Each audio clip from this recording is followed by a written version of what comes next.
Welcome back to Lions Collective, not at the NFL Combine this week. We are back, though. Colton Pouncey will be joining us in a little bit here. Lots to recap, lots to talk about. David Montgomery was traded yesterday. Glasgow was cut yesterday.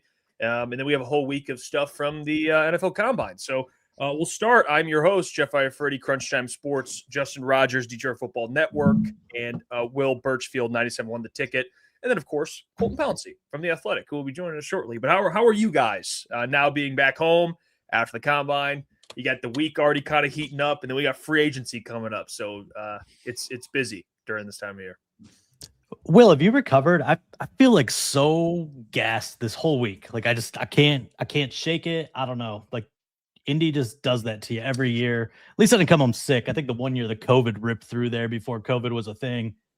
So, we're feeling healthy, but just a little tired still.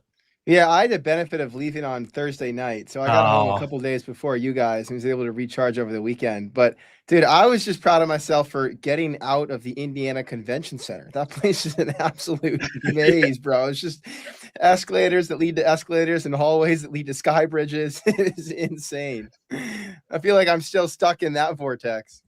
You could cover a mile in Indy without leaving a building. It's a very impressive town, and it's why I think like the Combine should never move. Like it just works there.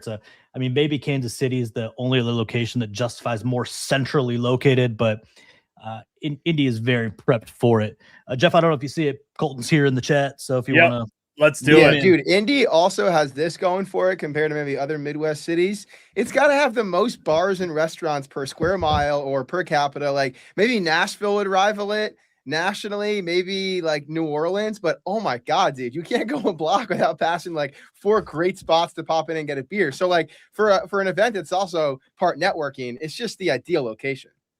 Look, it is not New York City or Chicago, like those are, the kind of the gold standards, Los Angeles, like restaurants in the US, but like for what you would expect Indianapolis to be like, there's a ton of great restaurants. I feel like I find a new one every single year.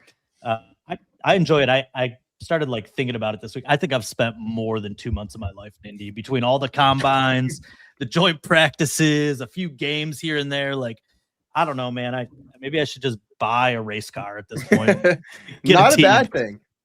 Yeah. Talking Indy boys? Yeah. What are we doing? Yeah, we're just recapping how we're all feeling after a week down in Indy. Are you still picking the puke off your shoes you were stepping over in the bars on Thursday night? That was not me. No, that was a funny story though. I was walking back from Harry Nizzi's and I see my coworker Bruce Feldman, and he's like walking towards Harry Nizzi's, and I just passed like 2 different puddles of puke. I'm like, did this guy just like yak and then walk 2 steps forward, then yak again? So I told Bruce, I was like, hey man, watch out, there's some puke back there. And he goes, I was gonna tell you the same thing. There's more puke up there where you're walking. I was like, this guy's just like one guy I think is terrorizing the sidewalks of Indy. But I'm doing better now. I was a little tired. I was, doing the late night circuit, you know what it is, but feeling good, feeling rested, and ready to go. Sorry, I'm late. I feel like someone who was running a 40 while also puking. Honestly, bro. He was trying to make the freaks list and just did not make the cut. No doubt. Yeah. Indy, it feels like I took it feels like every year you go down there and you walk in the convention center, it feels like I toured Indianapolis just walking in that convention center. I feel like I touched every part of Indianapolis just through that freaking convention center. So I'm with you. I hope they never move it. 4.5 hours is great. And I'm selfish by saying that. I know everyone else and other medias have to take flights. I'm selfish keeping an Indy. We might as well just jump right into it. Things that kind of transpire at the Combine every year. A lot of discussions. It's really the only time. I guess you'd say maybe you got the draft, but I mean more so you're working, I guess. But Radio Row at the Super Bowl. But the Combine's great because everyone's together. Everyone's talking, or at least some are talking. It feels like the Lions, they're just ghosts at night, some of those guys. But you see a lot of guys have discussions down there and something get done. Last year, Myles Garrett was being shopped until he wasn't. This year, it felt like there was some other conversations happening. And everywhere I went, I saw Jeremy Fowler. This guy is just, I don't know if he doesn't sleep. I don't know what happens with Jeremy Fowler. Shout out to him. He was everywhere all at once. And then bang, puts out there that Dave Montgomery wants out of Detroit. Then David went ahead and quote tweeted it, didn't deny it, but basically said, "Hey, Emo told you that," So, hey, gets traded to the Houston Texans like a couple hours later. What's number one your reaction to that? I know Brad and Dan, you guys got a chance to speak to them, both of them, and yeah, they didn't really have the answer I think people were looking for. It was still kind of open-ended. They're waiting on the player. They obviously want Dave Montgomery there, but your reaction to the trade, did the Lions get good enough value? And just Demont leaving this football team, knuckles of the duo here. I think sometimes part of the job is reading the tea leaves, right? And the longer you're around people in the organization, the more you kind of learn to cipher through the coded language. And I'm pretty sure here last week, I said that Brad Holmes's answer on David Montgomery had me leaning more toward divorce, kind of bring me back to where I thought it was at the end of the season. And am I surprised that it happened 3 days later? Yeah, probably. I mean, it's always kind of jarring when a guy's here for 3 years and then suddenly bang, he's not. But I want to start with this because the way I view this move, before we get into kind of the return packages, this is a culture move for me. And in a sense, not in the sense that like Dave Montgomery was toxic by any means, because he embodied what the Lions were about in terms of work ethic and all that. But it reached a point where he didn't want to really be here. And he didn't want to be here if the role was going to be what it was. And I think with Jahmyr Gibbs in the building, they couldn't guarantee that.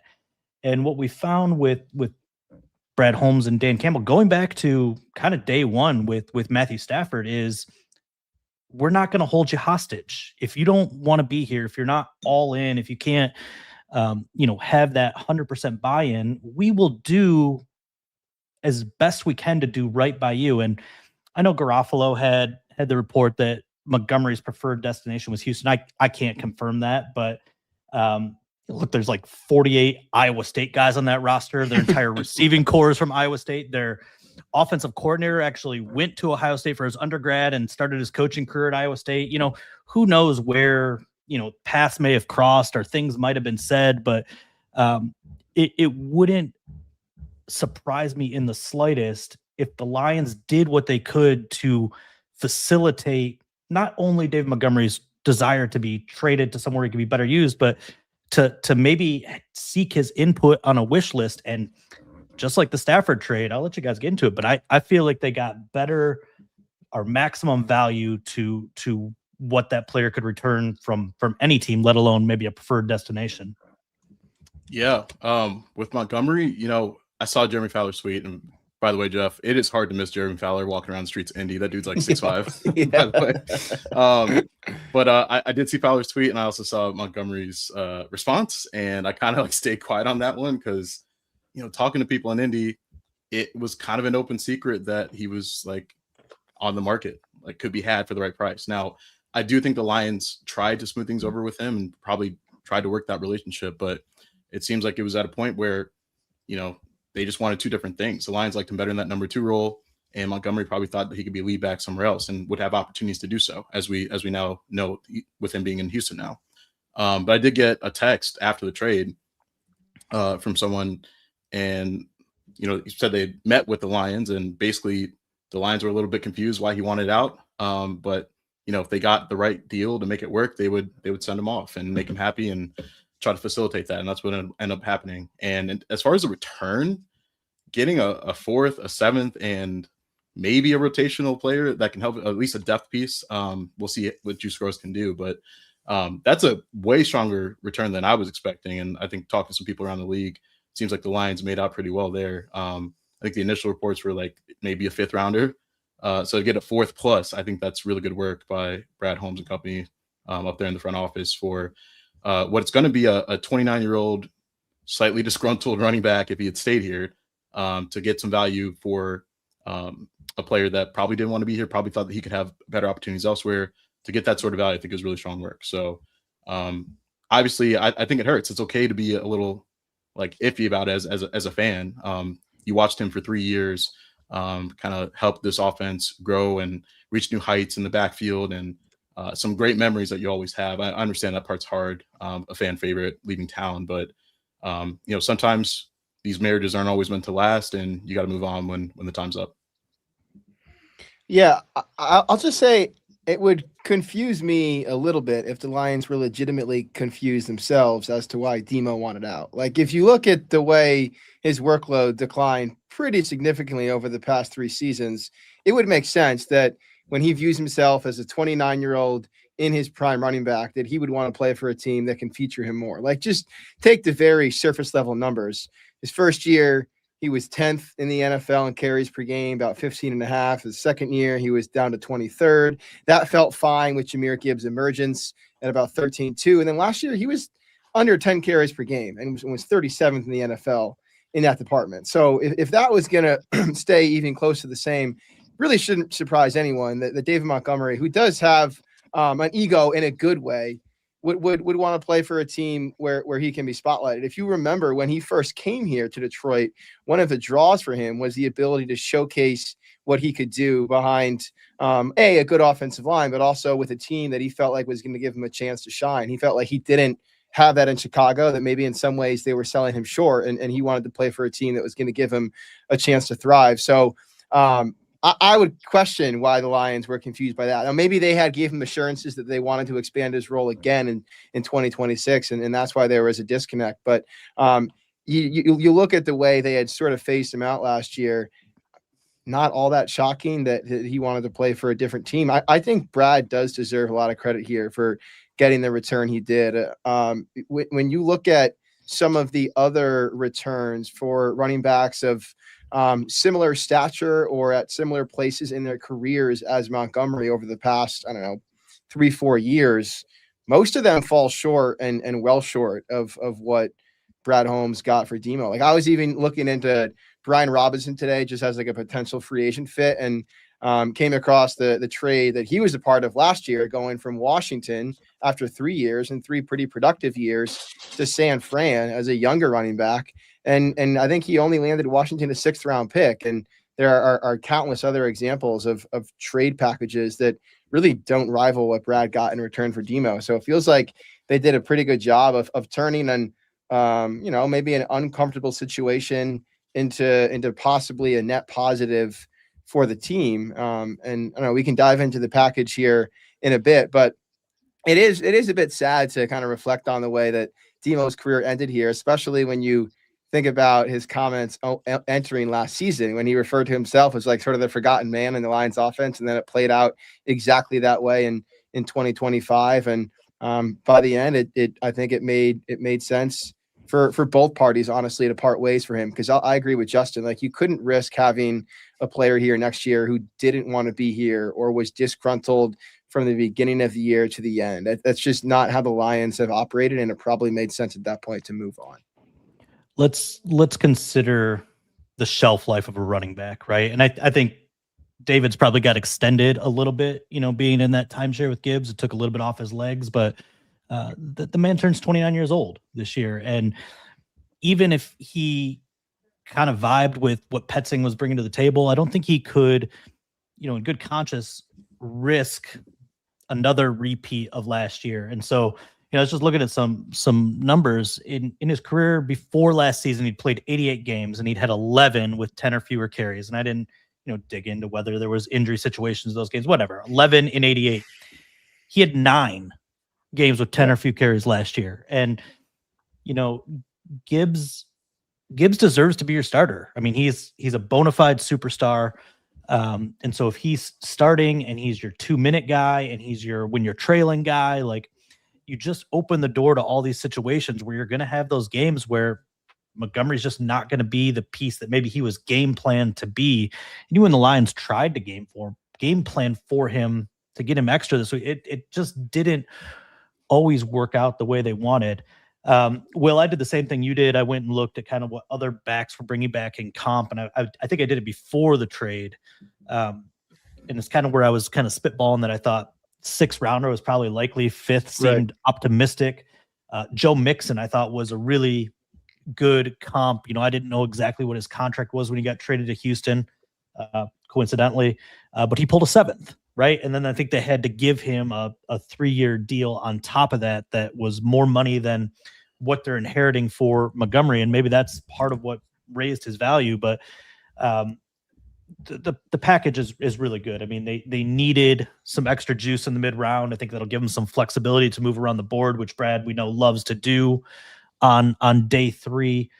And look, I haven't dove into the tape of Juice Scruggs. We're busy right now, but it's a dude that has started games at center, and that is very clearly a priority.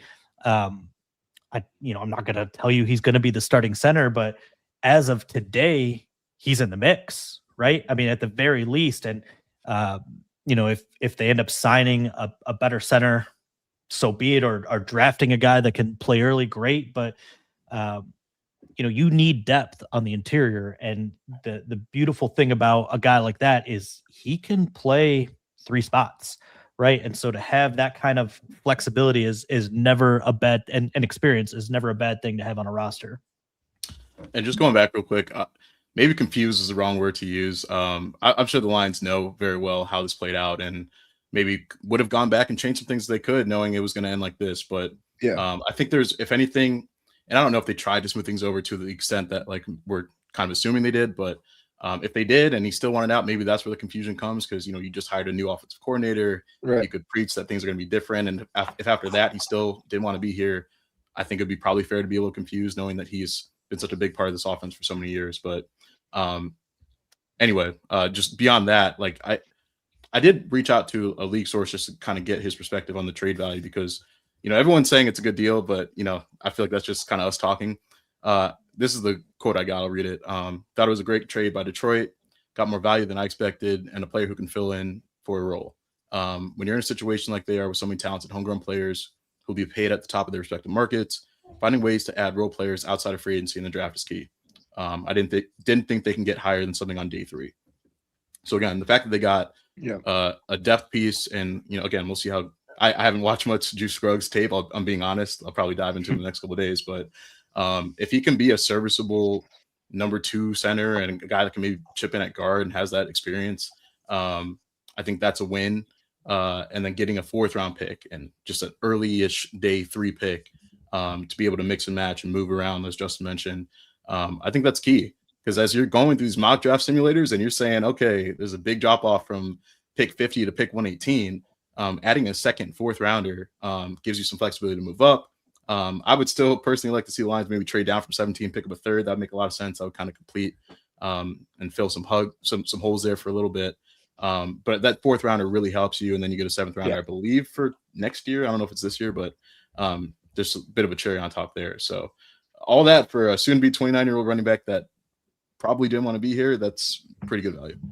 Yeah, I agree. I mean, a couple more worth noting. First of all, Holmes also traded DeAndre Swift in somewhat similar circumstances and got a 4th round pick in 2023 as well. And that's another one that stands out as sort of a cut above the other recent running back trade packages. Like Cam Akers was dealt at the deadline, so not in the offseason, but the deadline in 24, I believe. And he had some really good seasons with the Rams, and maybe his production was tapering off a little bit. But I believe he only pulled back a 6th round pick and was packaged with a 7th in that deal. So again, just to reiterating the strong job that Brad Holmes did here. I thought Demo kind of put it best in that like little recorded statement that he released yesterday, where at one point he said that time had run its course. Like he had come here and he had probably maximized his value and his ability in 2023 and 2024, and realized that he wasn't going to have that opportunity anymore. And so it was just time to move on. And I kind of like what he said in a separate written post that I think he released today, which was that like sometimes with growth comes a call forward. And I think he just realized he had in some ways outgrown his role on this team. And as much as he loved being in a duo with Jahmyr Gibbs, it really wasn't a duo anymore. And if the Lions couldn't assure him that was going to change, then it made sense to move on. I want to I hit on Juice Scruggs myself here too. First of all, sweet freaking name. Like, talk about a guy who is supposed to play interior offensive line. Like, come on. In the same way that Tank Bigsby was built to be a downhill running back, Juice Scruggs was meant to play center in the NFL. And center, I emphasize, for a couple of reasons. One, I think, and again, I'm not going to claim to have watched a bunch of Juice Scruggs, but metrically anyways, he has graded out better in the NFL at center than at guard. And if you review sort of the book on him coming out of Penn State, where he was also a starter at center as a senior, most scouts assumed he would fit best as a center in the NFL based on his build, based on his frame, based on like his physical traits. They thought he would be exposed at guard, where he wouldn't be able to sort of hold edges as well as he would be at the center position. And it seems to me like the Texans never really put him in a great spot to succeed, especially in 23 and then again in 25 when they played him mostly at guard. But he was serviceable for them. He was solid for them in 2024. Again, metrically, when he started 13 games at center, all 13 games for that year in which he was healthy, including their playoff win in the wild card round. And that year, by PFF anyways, he was like 15th out of 30 qualified centers who had played 50% of their team's offensive snaps. And if you just contrast that with Graham Glasgow last year, who was 29th out of 32 centers, you get a sense for how the Lions might be establishing a higher floor at the position. Now, it doesn't preclude them from potentially signing someone like, a Cade Mays or a Connor McGovern, or drafting, a day 2 or day 3 center this year. But I think that Juice Scruggs does give them a more stable outlook at center than they had yesterday. And I think that matters. And like, the draft capital is important here too, but so is the fact that they might have found a player who can fill a pretty clear need for them. And you hope that in a different system with a pretty well-renowned offensive line coach and Hank Fraley, who was an interior offensive lineman himself, they can help Scruggs kind of maximize the value that he showed in 2024. I know people want to kill him for his PFF grade, and that's fine. That's what we have to talk about. But what is going on with the Texans and offensive linemen? They've dealt 5 of them in like the last 2. They dealt Tunsil, which whatever your capitalizing value there. They dealt another, I believe, second rounder in Kenyon Green to the Eagles last year. Cam Robinson they dealt the tackle Titus Howard. Howard to Cleveland the same day. Like, which Cleveland, by the way, did not have a lot of offensive linemen before that trade. I don't think they had any offensive linemen before that trade. I was gonna say, so they're maybe they're just terrible at developing offensive linemen. I don't know. Just throwing it out there. I did have this thought though, because was part of the conversation early. Like, why did you extend David Montgomery if you're trading him before he sees that extension? And whatever, things change in the NFL quickly, but if I framed it to you this way, the lost money for the Lions in this deal was a $3 million signing bonus, or 3.25 or something. Would you pay 3.25 for, a backup offensive lineman and 2 draft picks? It suddenly doesn't feel as bad when you kind of look at it that way, as, it's an old, I don't think anybody's doing it anymore, but we've seen draft picks traded for cash before. I think before the NFL outlawed it. This kind of in some way feels like that. Yeah, it's a good way to frame it. The other point I wanted to make about Scruggs and why it matters that he has played center before, and this is part of the Tate Ratledge conversation, is that if you look at the good centers in the NFL, the guys who are playing at a solid to elite level, almost every single one of them played, guess what position in college? Center.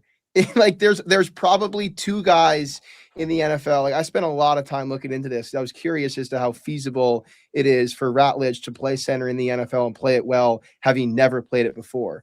There are 2 guys, as far as I can tell, in the NFL right now who are playing center well and who didn't play it in college. It's Aaron Brewer with the Dolphins, who, by the way, wasn't a good center in the NFL until like year 4 of his career. And then Cooper Beebe, I believe, of the Cowboys, who transitioned right away and was a great pick, I think a second rounder for Dallas, and stepped in there and has given them good center reps. So it can be done. It is just highly unlikely. And it's part of the reason why I just don't think it's in the Lions' best interests or Tate Ratledge's best interests to move Ratledge to center next season. It just doesn't happen with any sort of regularity versus Juice Scruggs, who played it in college, played it well, and as far as I can tell, played it well enough in the NFL just 2 years ago. Good research, Will. Never bank on the exception. No. Well, it'll be nice though to have that center room, Juice Scruggs and Jake Slaughter. So just wait for that. You got another cool name getting in the building. Jake Slaughter's 45 years old. Yeah, and looks eerily like Ben Raven. I can't shake it. Someone said a mix between Ben Raven and Dan Campbell. Yeah. Which, by the way, that's a specimen. I mean, that's a thoroughbred right there. Yeah, that dude eats nails for breakfast. Dude. That guy's a badass. He could probably pound like 20 Colonel Loggers. That guy's a beat. Well, we'll get into it. At least just to kind of hit on the center position. You guys did a great job talking about Juice, and you mentioned Graham in there. But I think the people's where their mind goes is to next week. You free up, I believe, $5.5 million with the Graham cut release, and then you're expected they're expected to maybe restructure Goff's deal. Hasn't happened yet, which maybe you guys can provide some insight to that. What's a fair expectation for next week? I think you go into this free agency with Juice and in the Sam McLaughlin, the basically the UDFA, I believe he was that they signed, they brought in, but they don't have a lot at center. What's a fair expectation kind of heading into free agency here? It seems like you almost have to kind of go and grab somebody. Or not. Maybe they like Juice and they bring in a rookie, but they kind of, and I believe Brad talked about that, or maybe it was Dan, just the center position. And I forgot who asked the question, but a rookie coming in at center and how difficult that is sometimes for, a rookie to just to start right. That was you. Okay. Want to make sure I knew there was someone here. How hard it is to step in as a rookie and play center, but what's a fair expectation for next week, fellas? It's obviously not going to be Tyler Linderbaum. I don't think that's going to be an option here. $20 million, but is it safe to say they got to go sign somebody to come in and play center? Yeah, right now they're still $3-4 million over the cap, depending on the estimates that you look at. So at some point they're going to have to restructure some deals, whether it's just Goff or some combination of Sewell or St. Brown to free up extra spending money. But we talked about it a little bit last week. Holmes kind of planted the seed. I think one of the other writers might have been Colton, said kind of was soft launching or soft testing an idea about splurging in free agency. And I don't think anybody, writer or fan, is going to be resistant to being a little bit more aggressive on the open market. But there's so many different directions they can go. And really it starts with how many of your own guys are you going to bring back? Right. And that's something that the Lions have done a whole lot of during this current leadership tenure. But when you have the step back finally after step forward, you start to maybe reevaluate everything. But they've got 2 linebackers under contract. They're a little light on cornerback. Obviously, safety is a concern. So, how many of those Amik Robertsons or Malcolm Rodriguez or Alex Anzalone, Rocky Sin, how many of those guys first are you going to kind of plug into your depth chart before you start spending?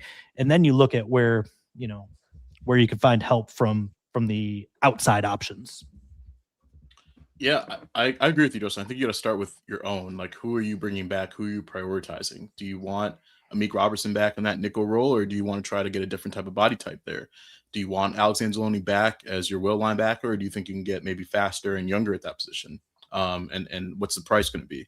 So I think you got to ask those questions first when you're talking about free agency, but they can go a lot of different directions. And I think they have to make some moves here to free up some money first, but I think they'll have some options. I haven't done a full deep dive into free agency yet, but I do think on the surface, for reasons Will mentioned, they got to really go out and get a veteran center.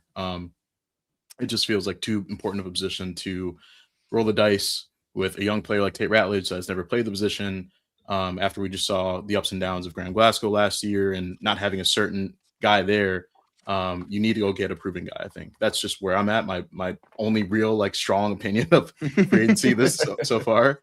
Go out and get a proven guy, and I think they'll have some names. It feels like a different center is getting released every day nowadays. Yeah. Now obviously the Bears are jumping in that center market after Dahlman retired, but I don't see them going for Linderbaum. But if they can find a way to make some work with Connor McGovern, Cade Mays. I don't know if they're going to like him, but I think he could be an option. Tyler Biadasz, I think I'm saying that right, Biadasz. The Bears are apparently in on him, so you might have some competition.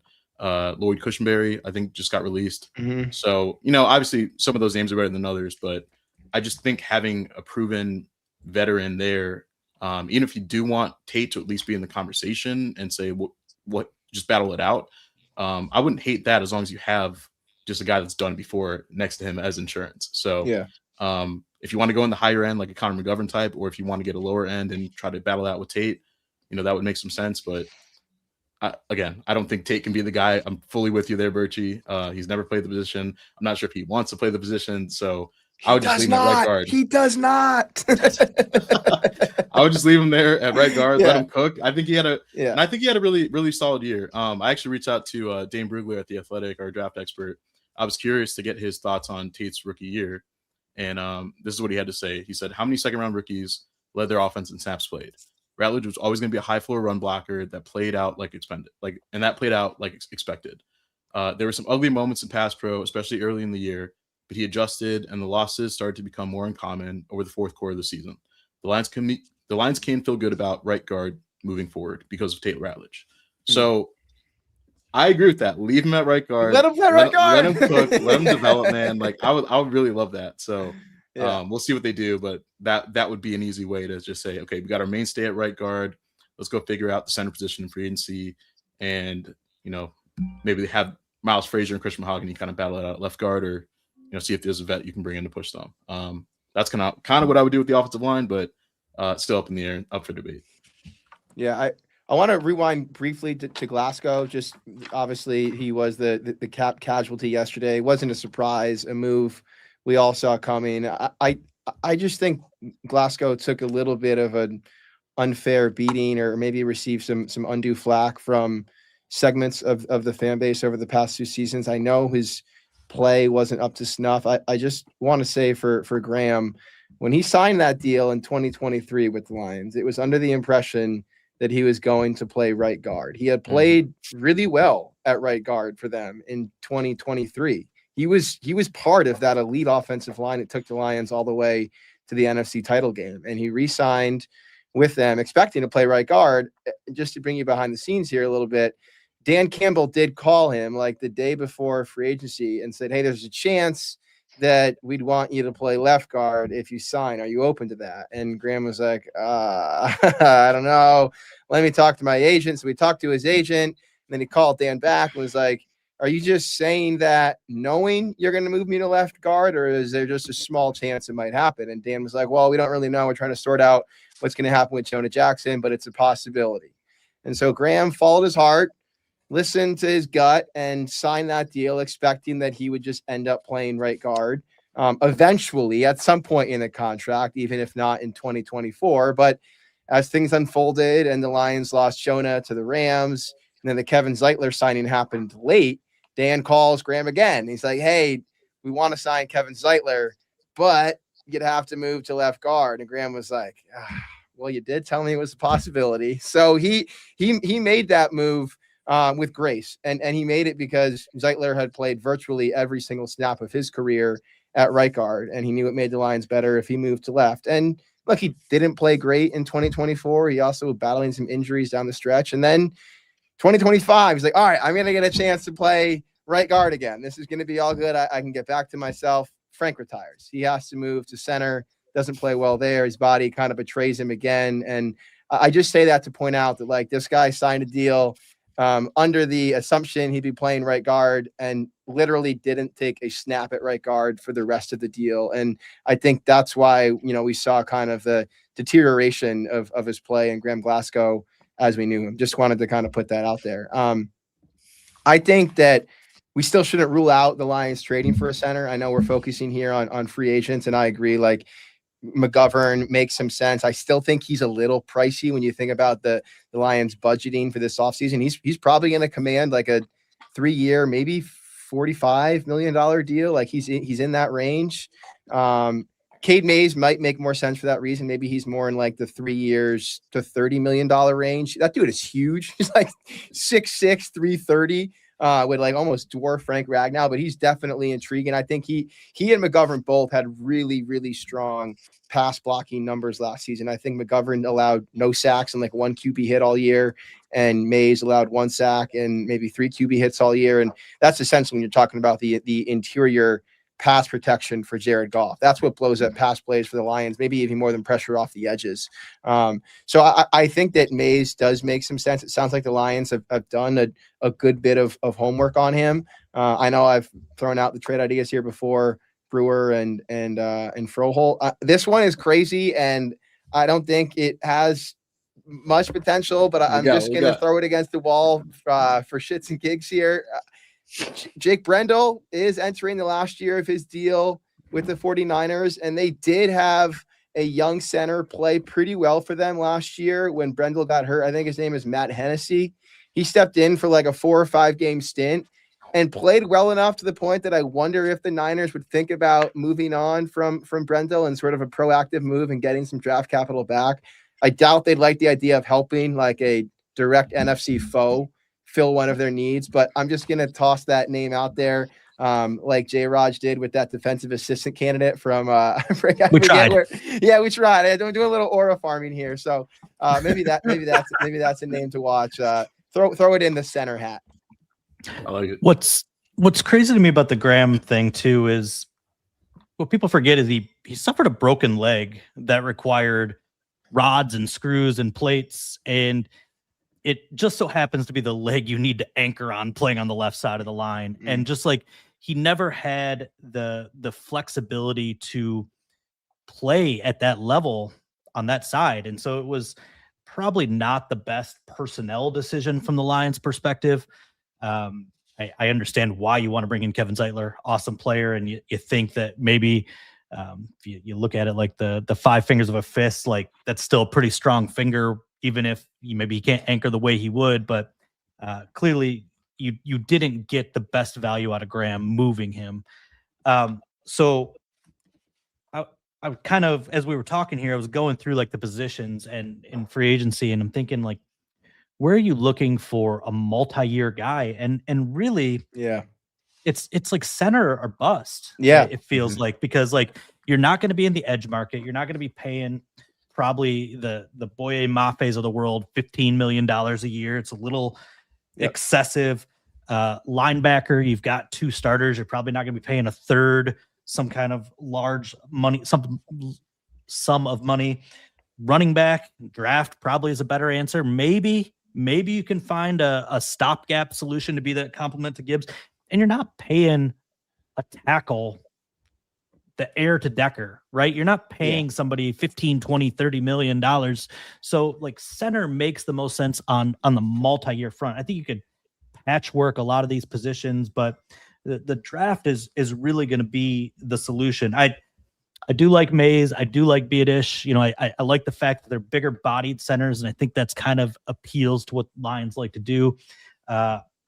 Wasn't a guy that was on my radar going into the combine, but Jagger Burton caught my attention when he said he met with the Lions, and then goes out, and I think he was the most athletic center at the combine, right? I mean, highest RAS, like something like 9.9 something, and dude's a big bodied center. The Lions are kicking the tires on that. Like, I think they've got a type there. They don't want the 290-pound athletic guy. So sorry, Seth McLaughlin. Like that's probably where you're not fitting in this picture as much as, fans are excited about a Remington winner on the roster. I will say, I think I'm, been on the bandwagon all along that Ratledge at center is not the right idea for all the reasons discussed. But if the Lions can get Venga Ioane, dude, get on there and start snapping that ball, because that is something I think could be a really interesting. Like, that's a mean group. And then what I like about that is you move Mahogany back to the right side where he actually played primarily in college. You plug Ioane in at left guard, and suddenly you've just got this really young, big framed, athletic, nasty group on the interior. And I don't know. I could be sold on that for sure. I got my combine notes coming out tomorrow, but I did have a full blurb on how awesome Venga is in that section. And how I would definitely move around the offensive line for him. So I'm glad we're in alignment there. He's such a dude, man. Like, I mean, Justin, we were listening to him talk at the combine, and he's just so confident, so like self-assured. I like for a young player like that. And you turn on the tape and you watch him. He's a mauler. He's actually pretty athletic for his size. He can get it all done in the run game. I think he's the best guard in the class. You can argue maybe if you move a tackle to guard, he might be a better player, but I think he's the best like pound for pound guard in this draft. And you can plug him in at left guard, and even if you leave Tate at right guard, I think you can still get a veteran center and then put Venga at left guard. And then all of a sudden your interior is set for the next few years. So that's another option I would do rather than moving Tate to center. But I do understand the appeal of doing that in this scenario. But man, they got some options, and I'm curious to see how it all plays out because that offensive line is really important, obviously.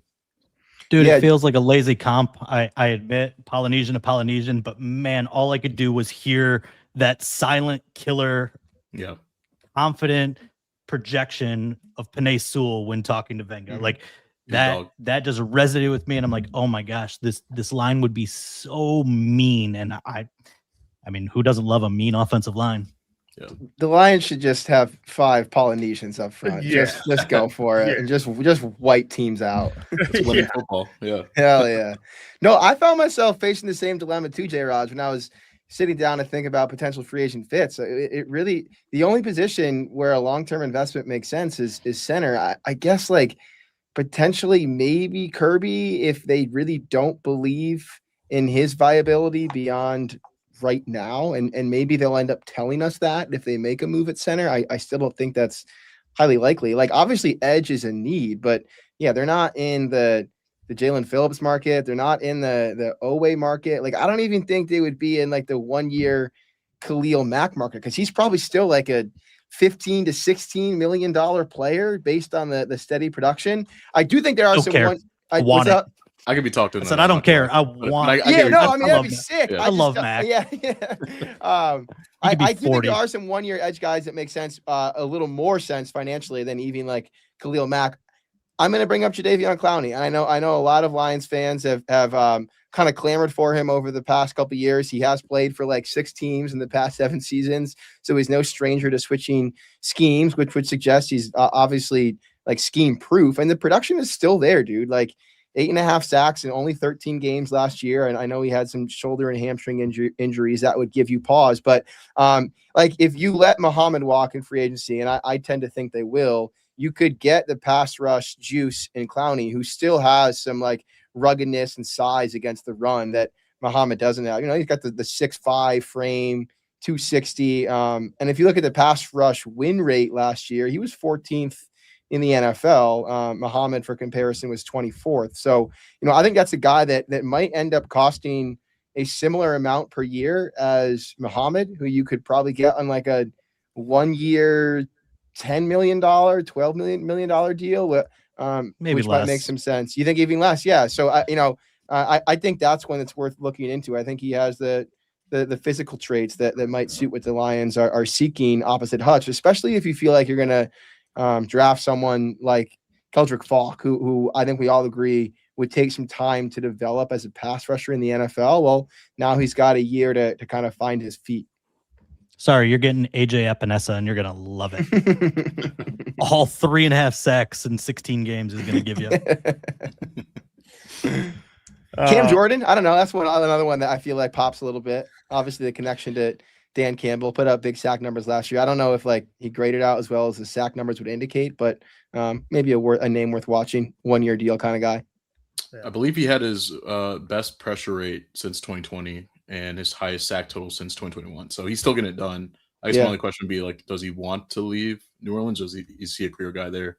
But if he's open to leaving, like, I give him a call in an instant. He'd be a fun guy to talk to as well for you guys. Absolutely. He's a character, dude. Oh, and I'm sure he and Dan like have a great thing. I can see those guys hitting it off those few years in New Orleans. Yeah. What I'm learning is Kellen Moore gets the best out of guys. Sounds like it. Yeah, defensive coordinator Kellen Moore. I guess to kind of close out the show here, any things from last week, just speaking to players, talking to Dan and Brad, just getting a chance to watch the players work out. Anything stand out to you, or any takeaways that you have now that we are removed from the combine? Every year I walk into this thing, I'm like, don't get caught up in the numbers. Don't get caught up in the numbers. And then like 75 guys jump out the building at Lucas Oil. Like the athletic testing numbers, I know like they prep for it, but it's still like these guys are jumping 43 inches on their verts and setting records for their position in the 40. And I'm just like, I want that guy and that guy and that guy. I think the position I walked away feeling like the Lions could get somebody on day 3. I like the tight end group a lot. Yeah. I got the sense more so than maybe past years that there's a little bit better emphasis on blocking with some of these guys. They like doing it, or they had to do it and found a passion for it. And, you know, whether that's Klein from Michigan or Will's favorite, or what? I already forgot. Borkature, baby. Come on. Borkature. Yeah, I know. I talked to him. He has no neck. Yeah, Like, it was me, you, and like 2 other people.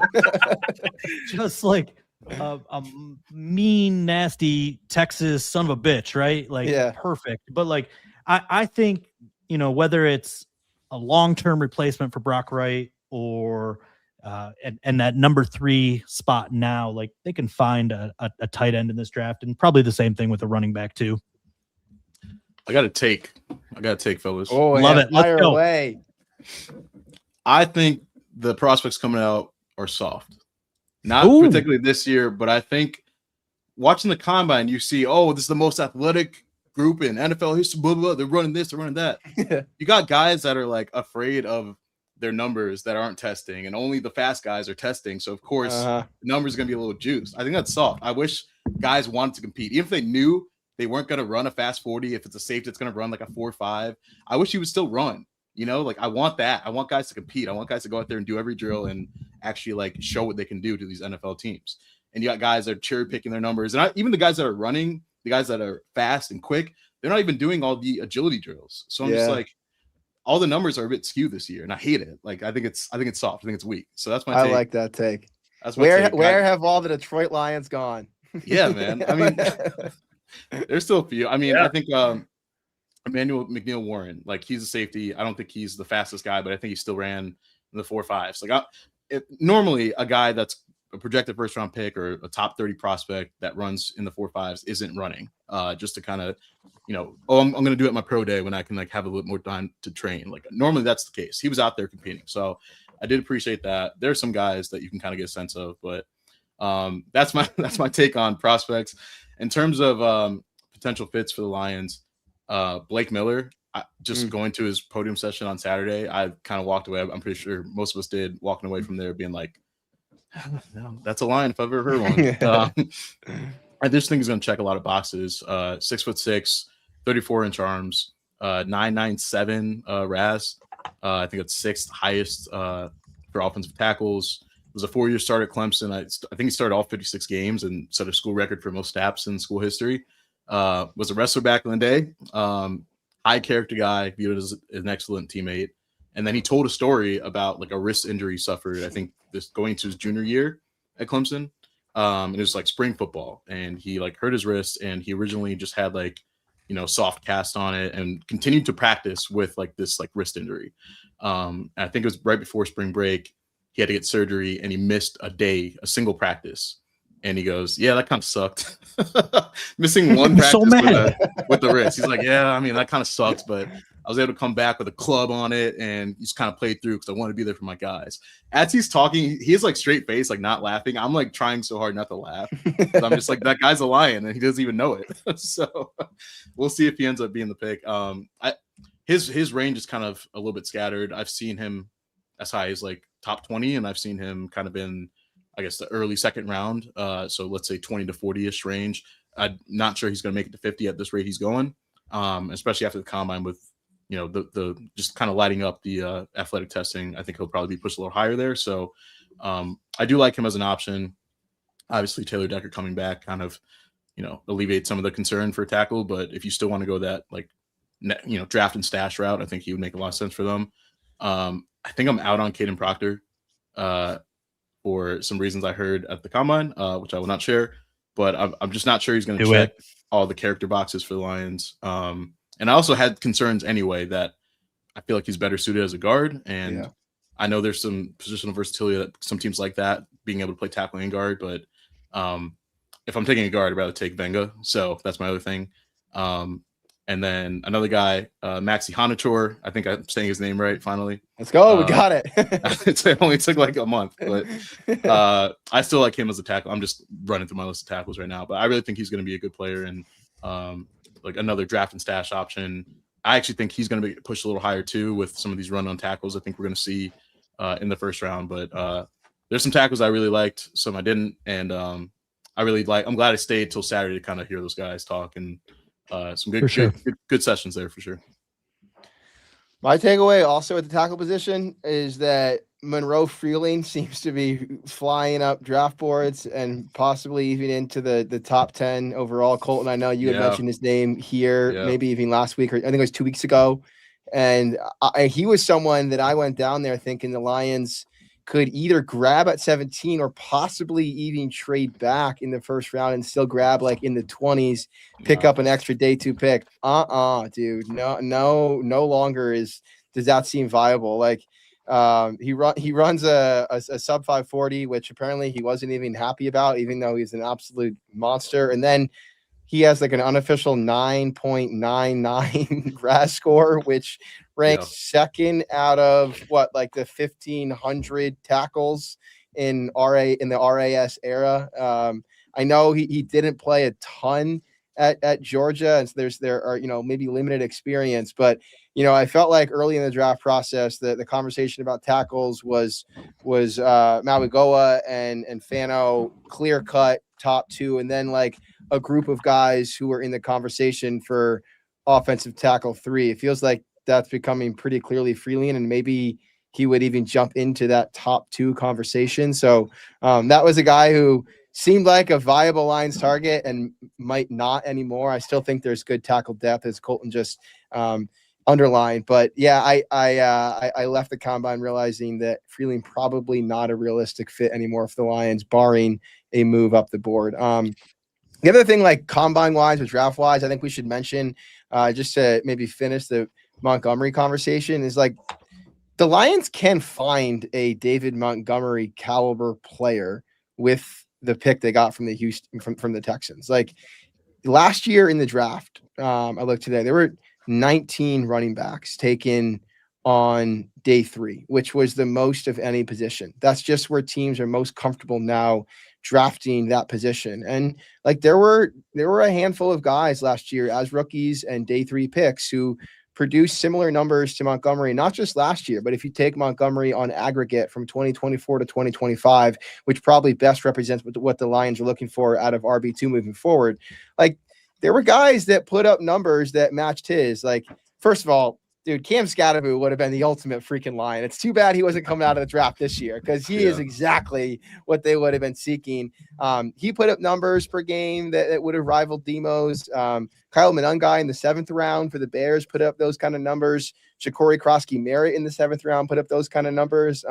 Even the team that Demo's going to, the Texans, drafted Woody Marks in the 4th round. And like the efficiency wasn't quite as good last year for him as a rookie, but the volume was on par with what Montgomery did. So I think there are running backs on day 3 this year who could give the Lions what they're seeking as the Jahmyr Gibbs complement. I think Le'Veon Moss is interesting.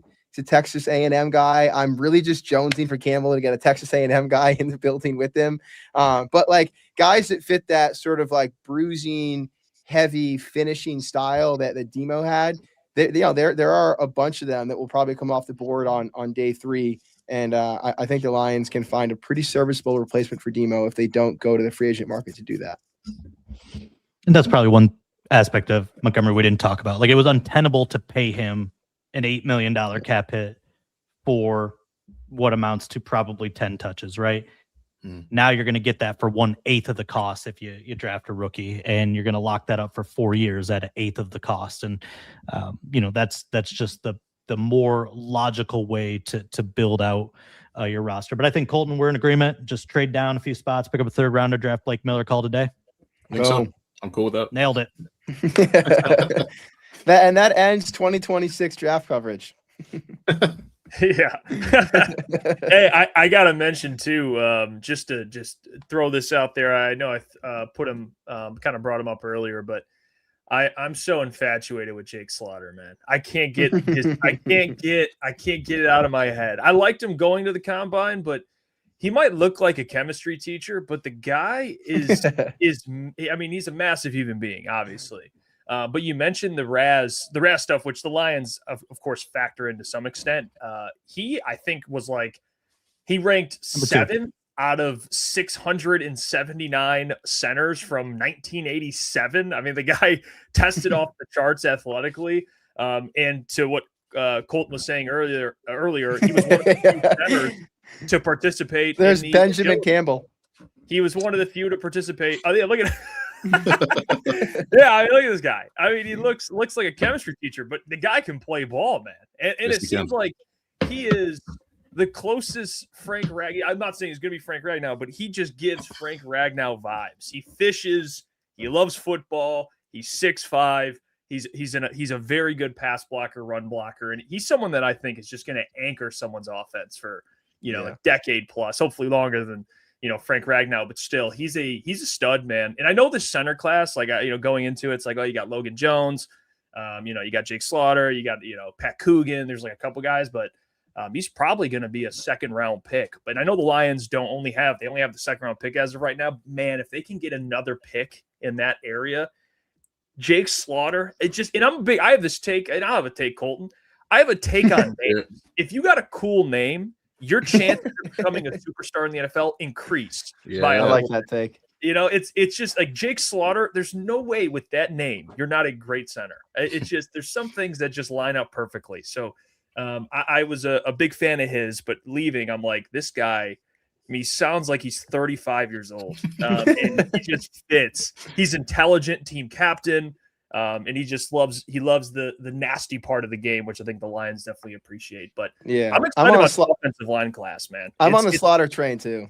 Let's go, Will. He's a stud. He really is. No, I think it's kind of fitting that he looks like he could be a chemistry teacher because you ask about him, you read about him, you listen to him, and people say like he just understands the game at a higher level than most college centers. And I think that would bode well for his ability to step in and potentially play on day one. I think it was Daniel Jeremiah was talking about potential plug and play centers in the draft. And he's like, look, there's not many, but Slaughter was one he mentioned. And then Sam Hecht from Kansas State was another one he mentioned. So those two guys are worth watching. Speaking of things that just line up, Colton, I think it was you who asked Freeling about his relationship with Tate.